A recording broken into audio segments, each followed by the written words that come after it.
Yo! Welcome to another Girls Frontline 2 video. I hope you are well. I'm sharing to you some tips about Andoris. Let's start with her auto turrets. Sabi? The auto turrets also inherit 100% of Andoris crit rate and crit damage. Note, this is not indicated by the Gentle Offensive or Andoris' skill 2 when you click on the auto turret blue text. If you want to make the usual attack plus critical build on Andoris, you can do it to increase the damage of the auto turrets too. Pretty convenient, right? The auto turrets are weak to shotgun ammo instead of heavy ammo, still susceptible to corrosion. Probably not that important to share, but at least it gives awareness for you, Commander. Who knows? Maybe they will release a new boss that needs to exploit your dolls or summons weaknesses. You know, dealing with new mechanics and everything. So I thought the information might come in handy. Do with the information as you will. The auto turrets take action after Andoris ends her action. This is useful especially if you make Andoris moves first, because the auto turrets will do a follow-up after her. Great for reducing the enemy stability index setup and applying multiple negative charges across to all enemies on the map. This saves your other dolls' turns, because they have less stability index to deal with, or even makes the most of their damage output against an enemy who is in stability break. The auto turrets do not deal any damage when they self-destruct.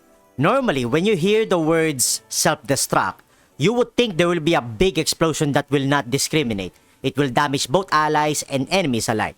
But for Andoris auto turrets, nah, that is not the case. If you summon another auto turret, when you have the maximum number of turrets allowed on the field, the earliest summoned turret will self-destruct, and do not rely on that turret dealing any damage at its position.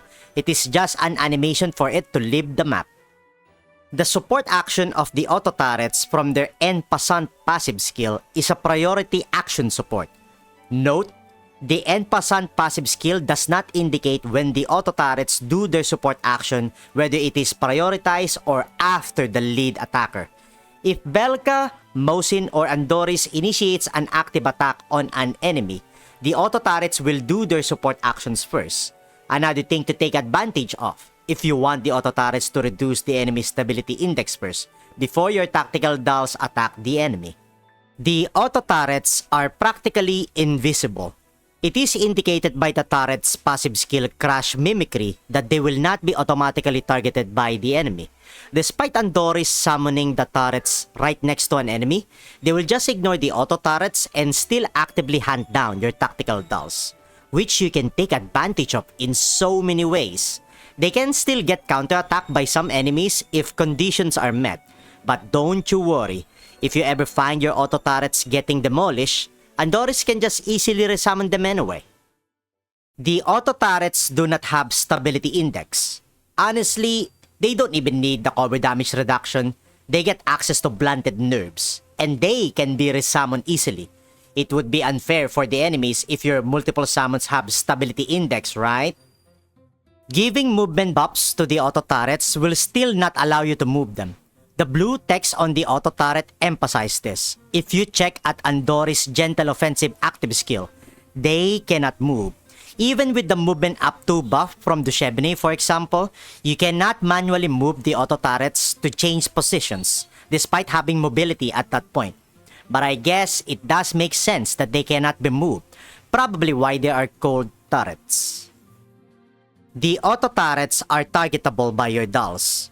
Good for pivoting doll skills, such as the Zucchero's Special Drink of Centorisi or the Fireworks Festival of Cheetah, if she is using the fixed key Genius support plan.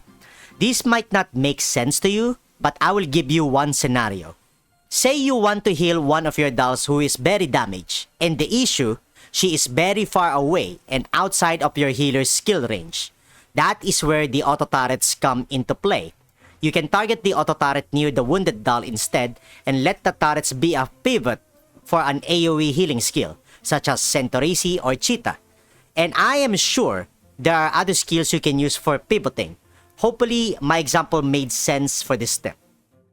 The newly summoned auto turrets do not inherit the buffs of the earliest summoned auto turret. Note, basically, you need to apply another buff to the newly summoned auto turrets. That pretty much explains it. So, be careful of summoning a new auto turret. If you think your current auto turrets still have the enemy on their attack range, then you don't really need to summon a new one, especially if you are not in the position to apply buffs. Still up to you though. There might be another reason why you are summoning a new auto turret, such as repositioning. The auto turrets do not benefit from Andoris' weapon attachment set bonus. This is the same case with Papasha's City Warden. So, you are left with improving Andoris' attack, defense, crit rate, and crit damage if you want to increase the stats of the auto turrets. Can you imagine if the developers of JFL2 at some point have the summons also benefit from the set bonuses? The duration of the movement up to and damage up to buffs lasts for 1 turn after using Fortification Protocol. Note, this is not indicated in the skill description of Fortification Protocol. Normally, I don't really mind not knowing the duration of the buffs, but nowadays, knowing more information helps out a lot. You cannot really see the duration of the bonus buffs until all of your dolls have the positive charge buff, and then you check the status bar of the character. Having mobility and damage buff right at your first turn is pretty convenient. Movement up to and damage up to buffs are infinite as long as the dolls have positive charge buff and Andoris is still alive. This is related to number 12 tip. Even if the bonus buffs have a 1 turn duration only, they are infinite technically. Now, how to really maintain its infinite duration?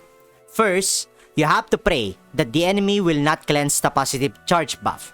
Second, always use Andoris' ultimate skill every 3 turns.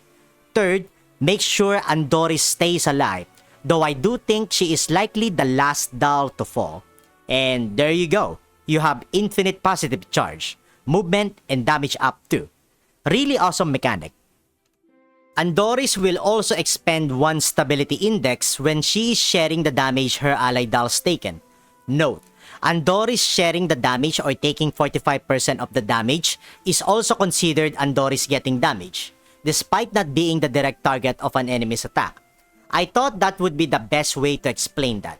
If you are still confused, think of it this way. No matter who the enemy hit, the game will always make Andoris get hit too. Not to mention, all of your other dolls have positive charge buff most likely.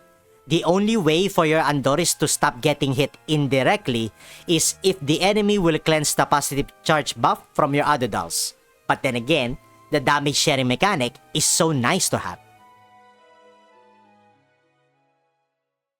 That's pretty much for might be interesting or probably helpful tips I can give for Andoris. If you guys want to know more specifically about another doll, whether I talk about them before or not, just let me know. I am actively understanding the dolls because I think all of the dolls here in Girls Frontline 2 are useful. You just have to use them at the right scenarios and at the right turn. Of course, let us all remember at the end of the day that most of what I have said is just my opinion and based on my own experience. Thank you so much for watching. I hope you find the tips useful. I mean, hopefully. That will be all from me. I will see you guys in the next one. Have a nice day, fellow Commander.